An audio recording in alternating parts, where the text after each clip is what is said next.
अक्सर ये सवाल जहन में आता है कि आवाज़ आखिर है क्या और क्या ये हर जगह, हर कोने तक पहुंच सकती है।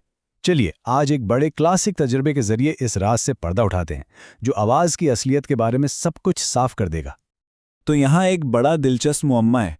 देखिए, घंटी साफ नजर आ रही है कि बज रही है, लेकिन कानों में कोई आवाज़ नहीं आ रही। भाई ऐसा कैसे मुमकिन है? आइए इसकी तह तक पहुँचते हैं। ठीक है, तो इस पहेली को सुलझाने के लिए सबसे पहले उसके सेटअप पर एक नज़र डालते हैं कि आखिर ये सब कुछ जुड़ा कैसे है। अच्छा, तो ये है वो पूरा सेटअप।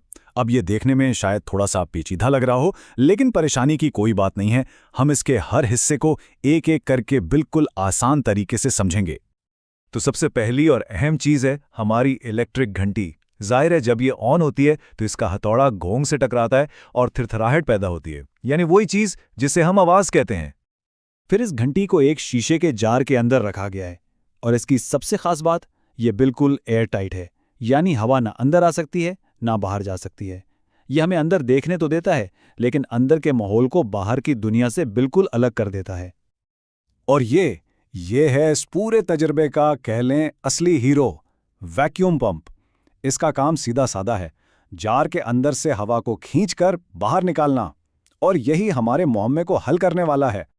अब देखिए, किसी भी साइंसी तजर्बे को सही तरीके से करने के लिए कुछ उसूल होते हैं। यहां भी दो बातों का खास ख्याल रखा गया है। एक तो ये कि घंटी जार की दीवारों को न छुए, और दूसरा, तारें बहुत पतली हों। ऐसा क्यों? ताकि आवाज शीशे या तारों के जरिए शॉर्टकट लेकर हम तक ना पहुंच जाए और हमें सिर्फ हवा में उसके सफर का नतीजा मिले।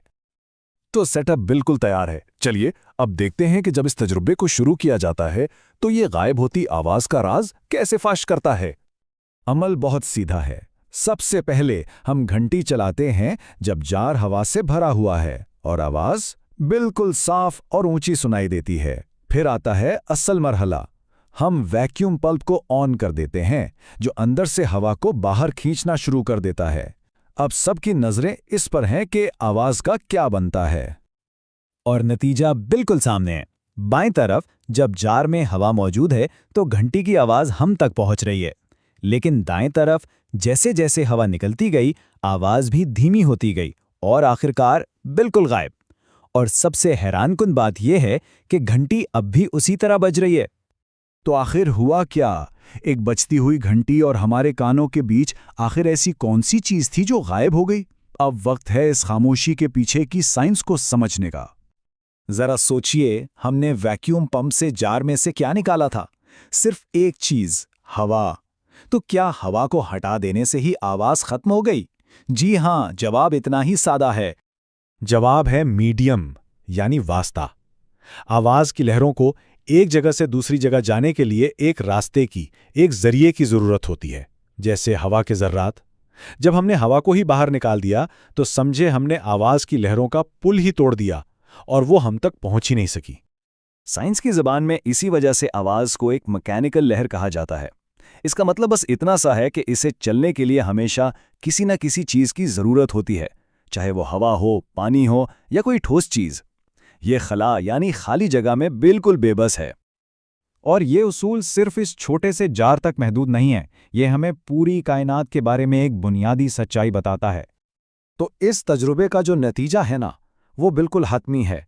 ये बगैर किसी शक व शुबा के साबित करता है कि आवाज़ खिला यानी वैक्यूम में सफ़र नहीं कर सकती। तो पूरी बात का खुलासा क्या है? बहुत सादा। आवाज़ ज़र्रात की थिरथराहट है। इस थिरथराहट को सफ़र के लिए एक मीडियम की ज़रूरत है।